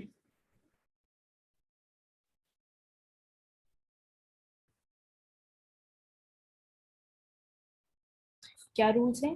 Capital, when capital increase it is credited, when a part of creditors withdraw drawing are made it is debited। हमारा कैपिटल, ठीक है, प्लस है। जब हम कैपिटल को क्रेडिट करेंगे तो ये कैपिटल का ये प्लस होगी। क्यों? क्योंकि कैपिटल का क्रेडिट बैलेंस होता है। मैंने आपको बताया था ये लायबिलिटी साइड है, यहाँ कैपिटल होती है और यहाँ लायबिलिटी होती है। ये हमारे एसेट साइड है, ये हमारी एसेट्स होती है। मैंने बताया था लायबिलिटी साइड का क्रेडिट बैलेंस होता है और इसका डेबिट बैलेंस होता है, इसका डेबिट बैलेंस होता है, और लायबिलिटी का, कैपिटल का क्रेडिट बैलेंस होता है। जब कैपिटल का क्रेडिट बैलेंस होता है, हम इसे और क्रेडिट कर देंगे तो बढ़ जाएगा। जब कैपिटल का क्रेडिट बैलेंस होता है, हम इसमें डेबिट करेंगे तो कैपिटल घट जाएगी। क्रेडिट मतलब क्रेडिट में कोई भी चीज क्रेडिट करोगे तो वो बढ़ जाएगी, क्रेडिट में कोई भी चीज डेबिट करोगे तो वो घट जाएगी, सेम चीज डेबिट में कोई भी चीज डेबिट करोगे तो वो बढ़ जाएगी, और डेबिट में कोई भी चीज क्रेडिट करोगे तो वो घट जाएगी। ठीक है, फिर आता है रेवेन्यू। रेवेन्यू हमारे कैपिटल को इंक्रीज कर देता है, और एक्सपेंसेस हमारे कैपिटल को डिक्रीज कर देता है। अभी जो चीज मैंने आपको बताई है ना, वही चीज यहाँ रूल्स में लिखी हुई है।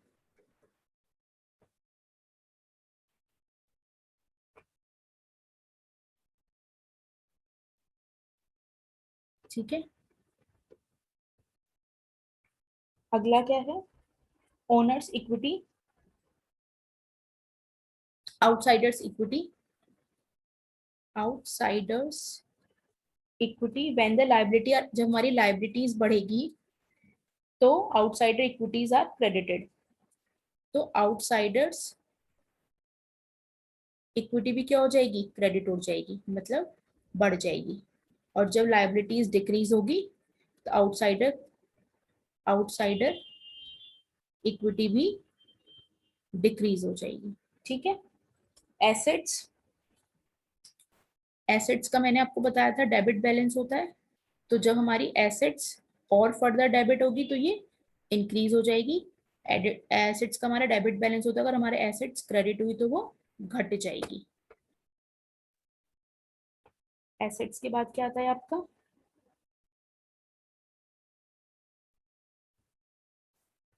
एसेट्स में हमारा एक ये चीज होता है, एक एसेट बढ़ रही है सेम साइड में तो दूसरी एसेट अनदर एसेट घट रही है। ठीक है, जैसे फर्नीचर बढ़ा था और कैश घटा था। ठीक है, तो फर्नीचर तो हो गया डेबिट और कैश हो गया था घटने का मतलब क्या है, क्रेडिट हो गया था। सपोज करो कैपिटल का हमने क्या बैलेंस लिखा है, डेबिट, सॉरी क्रेडिट, कैपिटल का बैलेंस क्रेडिट होता है, तो हम कहेंगे क्रेडिट कराए तो बढ़ रहा है। हमने कहा कैपिटल के बैलेंस को, क्रेडिट है, हमने कैपिटल को डेबिट कर दिया, किसी ने आपसे ये बोला कि कैपिटल को डेबिट कर दो, तो इसका मतलब कैपिटल को घटा दो, कैपिटल को घटा दो। तब आप ये नहीं बोलोगे कि मैम हम कैपिटल को डेबिट कैसे कर सकते हैं, कैपिटल का बैलेंस तो क्रेडिट होता है। हाँ, यही मैं समझाने की कोशिश कर रही हूँ। अगर कोई आपसे बोले कैपिटल को क्रेडिट कर दो तो आप कैपिटल को बढ़ा देंगे। कोई बोले आपसे कैपिटल को डेबिट कर दो, इसका मतलब आपको क्या करना है, कैपिटल को घटाना है। कोई आपसे बोले एसेट्स को डेबिट कर दो तो आपको एसेट्स को बढ़ा देना है। अब कोई आपसे बोले एसेट्स को क्रेडिट कर दो तो इसका मतलब एसेट्स को घटा देना है। कहने का मतलब ये है, एसेट साइड वाले आइटम का बैलेंस डेबिट होता है, तो जिसका बैलेंस डेबिट होता है उसे डेबिट करने के लिए बोला जाए तो वो चीज बढ़ जाती है, जिसका बैलेंस डेबिट होता है लेकिन उसे क्रेडिट करने के लिए बोला जाए तो उसका अमाउंट घट जाता है। ठीक है, बस यही रूल्स हैं, आप अपनी बुक से गो थ्रू करेंगे तो आपको समझ आएगा। ठीक है, जो चीज हमने अभी पढ़ी थी वही यहाँ पे लिखी हुई है, रूल्स में यही है, कोई बहुत बड़ी नहीं, बहुत डिफिकल्ट नहीं है। आप चीजों को पढ़ेंगे, एक बार अपनी बुक से गो थ्रू कीजिए, एक दो इलस्ट्रेशन सॉल्व कीजिए, आपको चीजें क्लियर हो जाएंगी।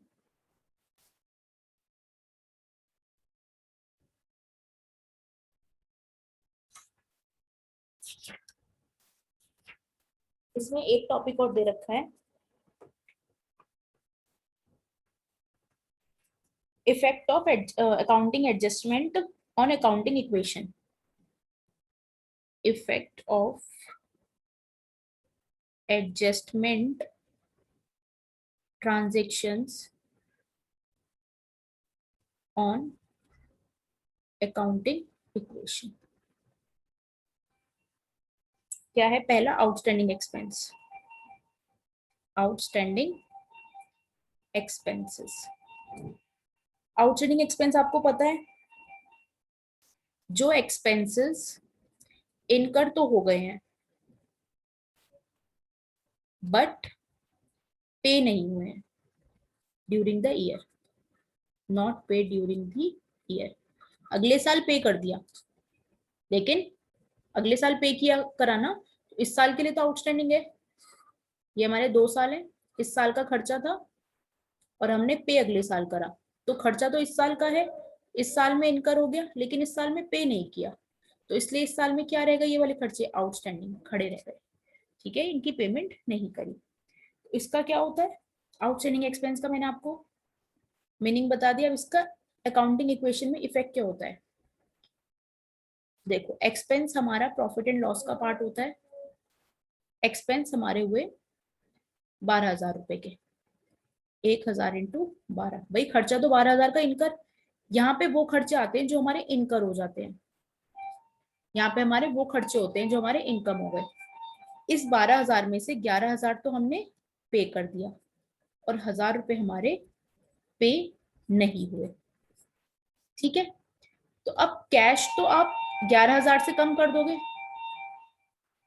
भाई 12,000 के आपके खर्चे थे, जितने खर्चे इनकर होते हैं वो हमारे प्रॉफिट एंड लॉस में आते हैं।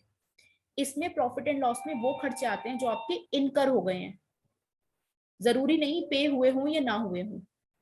आपको पता है मैंने 1,000 रुपए महीने में फैक्ट्री रेंट पे ले रखी है, तो मेरा 12 महीने का 1,000 रुपए 12,000 का खर्चा है, तो आपने तुरंत लिख दिया यहाँ 12,000 रुपए, लेकिन आपने पे कितना किया, 11,000 रुपए।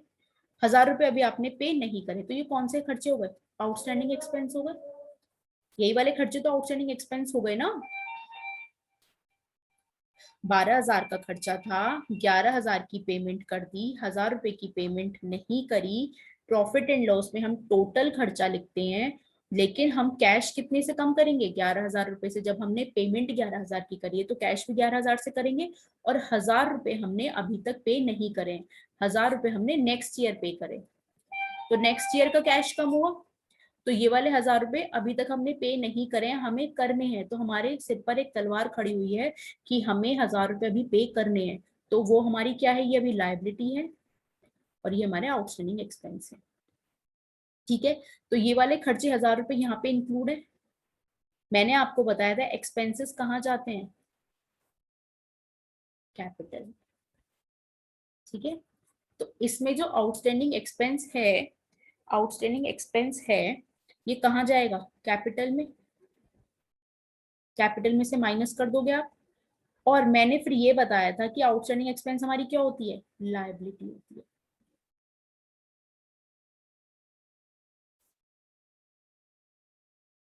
ये हमारी लायबिलिटी, तो लायबिलिटी में कितने आ जाएंगे, आउटस्टैंडिंग एक्सपेंस के नाम से आ जाएंगे। तो उसका अकाउंटिंग इक्वेशन में कैसे ट्रीटमेंट होएगा, हम ये लिखते हैं assets equals to liability plus capital. तो यहाँ पे ओपनिंग कैपिटल कुछ है, उसमें से माइनस कर देंगे आउटस्टैंडिंग एक्सपेंस कैपिटल में से, और लायबिलिटी में लिख देंगे आउटस्टैंडिंग एक्सपेंस के नाम से। सपोज ये 1,000 रुपए, तो 1,000 रुपए यहाँ पे कैपिटल जितनी भी है उसमें से 1,000 रुपए माइनस कर देंगे, और यहाँ पे 1,000 रुपए ऐड कर देंगे। ठीक है, क्योंकि हमारी आउटस्टैंडिंग एक्सपेंस क्या होती है, लायबिलिटी होती है। ये चीज मैंने आपको समझाई थी। और क्योंकि ये हमारा एक्सपेंडिचर होता है, तो कैपिटल में से माइनस हो जाएगा, कैपिटल में से माइनस हो जाएगा, और हमारी, और यहाँ पे हम कैश है, यहाँ पे कैश में से हम कितना माइनस करेंगे, 11,000 रुपए।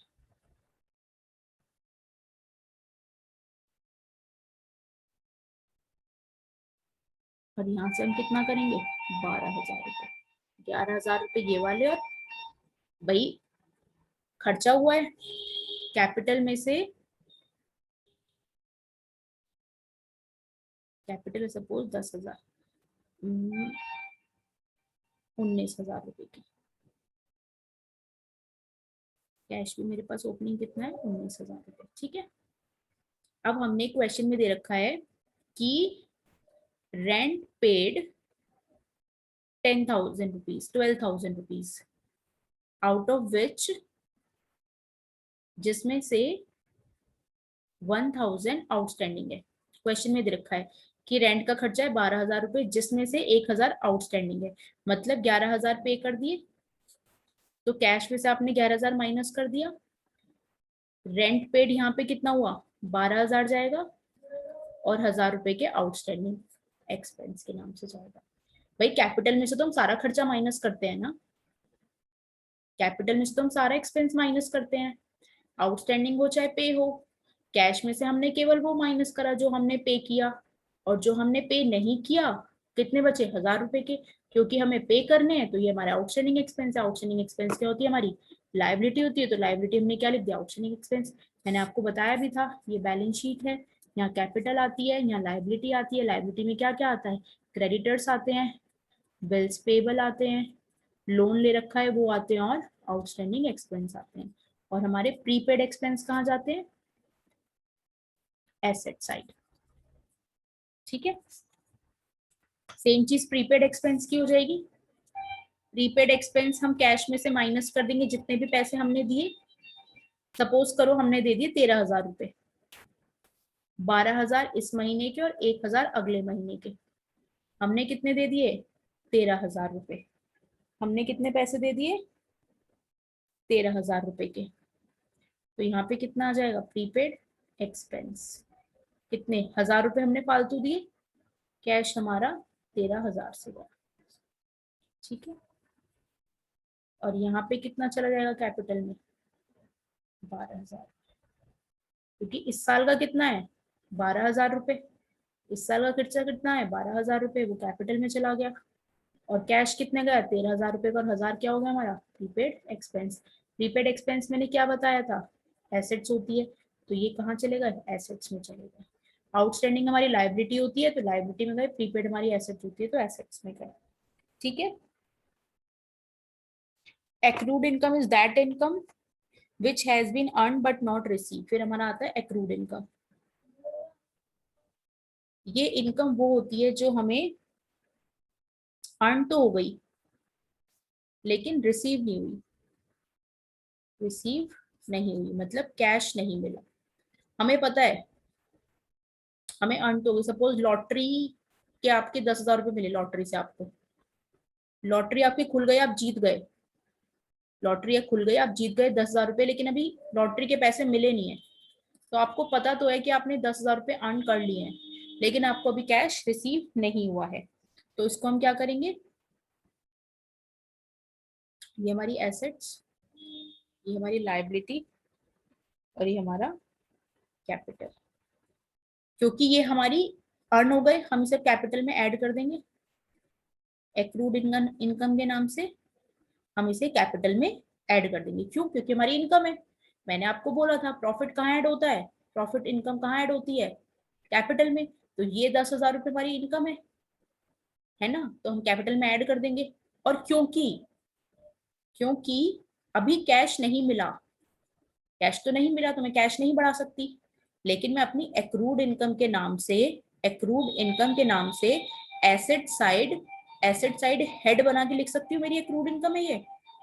भाई आपकी एसेट है, 10,000 रुपए आपको मिलने हैं, जैसे आप डेटर्स का करते हो ना, कि डेटर्स का आपको पता है कैश तो नहीं मिला लेकिन डेटर से पैसे मिलने वाले होते हैं, तो आप एसेट्स में डेटर्स के नाम से लिख देते हो कि डेटर हमें पैसे देने वाले हैं।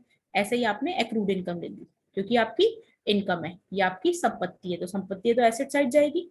तो आपकी एसेट साइड जाएगी, तो आप एसेट साइड में एक्रूड इनकम के नाम से हेड बना दो, और वहां लिख दो ये 10,000 रुपए मुझे मिलने बाकी हैं। ठीक है, कैश नहीं मिला इसलिए कैश नहीं बढ़ाया, एक्रूड इनकम नाम से बढ़ा दिया। जैसे हम डेटर्स को करते हैं ना, सेल हो गई, पैसे मिलेंगे, हमें पता है पैसे मिलेंगे, लेकिन हम क्या करते हैं, डेटर्स को बढ़ा देते हैं, डेटर्स को बना देते हैं, लेकिन कैश को नहीं बढ़ाते क्योंकि कैश नहीं मिला। सेम चीज एक्रूड इनकम हमें हो गई, इनकम है, इनकम है, तो इसलिए हमने कैपिटल में ऐड कर दिया, हमारा कुछ गया नहीं। लॉटरी निकली, हमने कुछ नहीं करा, लॉटरी खरीदी थी तब पैसे, लॉटरी के पैसे खरीदे थे। स्टॉक हमने कुछ बेचा नहीं है एक्रूड इनकम में, कि हमारा स्टॉक गया, कुछ गया, एक्रूड इनकम हमारी कोई इनकम है, एक्रू हो गई है, तो यहाँ पे हमारी इनकम कैपिटल में ऐड हो जाएगी। और एक्रूड इनकम है, अभी मिली नहीं है, मिलनी है, ये हमारी एसेट है, तो हमने एसेट साइड एक्रूड इनकम के नाम से एक हेड बना के वहां लिख दिया 10,000 रुपए। तो कैपिटल में आप 10,000 रुपए ऐड कर देंगे, और एक्रूड इनकम के नाम से 10,000 रुपए ऐड करके यहाँ 10,000 रुपए लिख देंगे। ठीक है, फिर लास्ट आता है income received in advance. Income आपने एडवांस में रिसीव कर ली, इनकम रिसीव इन एडवांस। तो हम, हमें यहाँ पे क्या हो, रिसीव हो गई, कैश हमें मिल गया, कैश हमें मिल गया, लेकिन हमने हमने क्या करा, इसके बदले हमने अभी कोई काम नहीं करा, हमने इसके बदले कोई काम नहीं करा। सपोज करो कोई आपका कस्टमर आपको पैसे दे गया, लेकिन ना तो अभी आपसे सामान ले गया और ना ही आपसे सर्विस ले गया, बस पैसे आपको पहले मिल गए, तो आपका कैश तो बढ़ गया। भाई आपको इनकम रिसीव हो गई एडवांस में, तो भैया वो आपको 1000 रुपए दे गया, आपके पास पहले से 5000 रुपए थे, 1000 रुपए वो आपको दे गए, तो टोटल कितने हो गए, 6000 रुपए। तो 6000 रुपए आपका कैश तो बढ़ गया, लेकिन ना तो आपका स्टॉक कम हुआ, ठीक है, ना आपकी सर्विस गई, ठीक है। तो आप क्या करोगे, अब आपके ऊपर लाइबिलिटी अभी काम करने की, आपके ऊपर एक लाइबिलिटी खड़ी हुई है ना अभी, क्या लाइबिलिटी खड़ी हुई है आपके ऊपर अभी, कि आपको सामान बेचना है या फिर सर्विस, जिस चीज के पैसे मिले हैं, या तो सामान के या सर्विस के, तो जिस चीज के भी पैसे मिले आपको वो देना है, तो आपके ऊपर एक लाइबिलिटी खड़ी है। तो आप लाइबिलिटी में लिख दोगे अनअर्न्ड इनकम, हमें अर्न तो हुई नहीं अभी इनकम, कोई सामान वामान तो भेजा नहीं है, लेकिन हमें रिसीव हो गई है, तो हमने कैश को तो बढ़ा दिया और लाइबिलिटी में अर्न इनकम को लिख दिया। सपोज करो ये थी 5000 रुपए की, तो कैश बढ़ गया आपका 5000 रुपए का, और ये 1000 रुपए है ना हमारे एग्जाम्पल में, 1000 रुपए की, और अर्न इनकम लाइबिलिटी में लिख दोगे 1000 रुपए की, 1000 रुपए की लाइबिलिटी में लिख दोगे आप 1000 रुपए की, क्योंकि आपके ऊपर अभी 1000 रुपए का काम करने की लाइबिलिटी खड़ी हुई है, अभी लाइबिलिटी एग्जिस्ट है। लाइबिलिटी एग्जिस्ट मतलब liability exist in the sense कि अभी आपको काम तो करना है ना, अभी आपको काम तो करना है ना, या तो सर्विस देनी है या फिर सामान देना है, या आपको सर्विस देनी है या फिर सामान देना है, आपके ऊपर ये एक प्रेशर है, ये आपके ऊपर एक प्रेशर है, इसलिए आपकी लायबिलिटी है। लेकिन इसका वो कैश दे गया, जैसे ही कैश दे गया तो आपका कैश बढ़ गया, आपने कैश बढ़ा दिया, लेकिन ना तो आपका स्टॉक कम हुआ ना आपकी सर्विस लगी, तो आपका क्या लगा, तो ये आपकी लायबिलिटी बढ़ गई कि अभी मेरे ऊपर 1000 रुपए की ऐसी लायबिलिटी है जिसके पैसे तो मिल गए, मुझे काम नहीं हुआ है, ठीक है। तो आई गेस आपको ये outstanding expense, prepaid expense, accrued income और इनकम रिसीव इन एडवांस का ट्रीटमेंट चारों का समझ आया होगा, ठीक है। आउटस्टैंडिंग एक्सपेंस का कहा जाता है, कैपिटल में से माइनस हो जाता है और लायबिलिटी साइड आउटस्टैंडिंग एक्सपेंस के नाम से आ जाता है।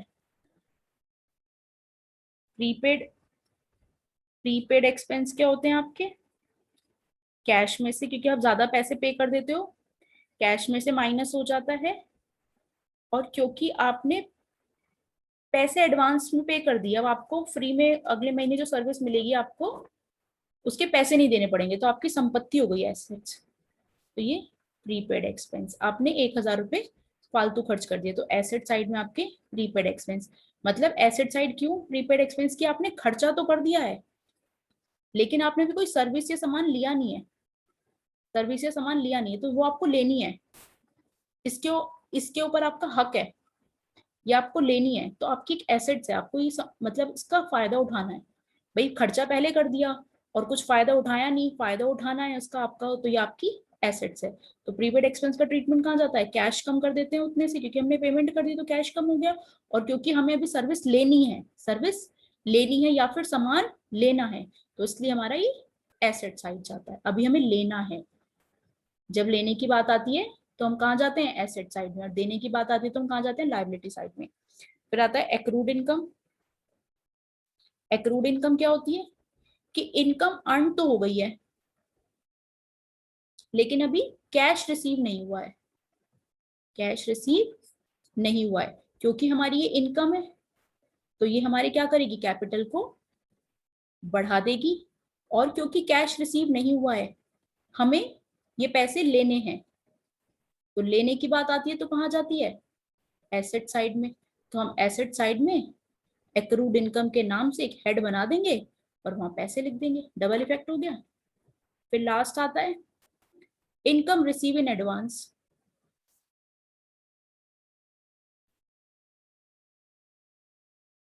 इनकम रिसीव इन एडवांस, हमने क्या कर लिया, कैश तो रिसीव कर लिया, लेकिन ना तो गुड्स दिए अभी और ना ही सर्विस दी।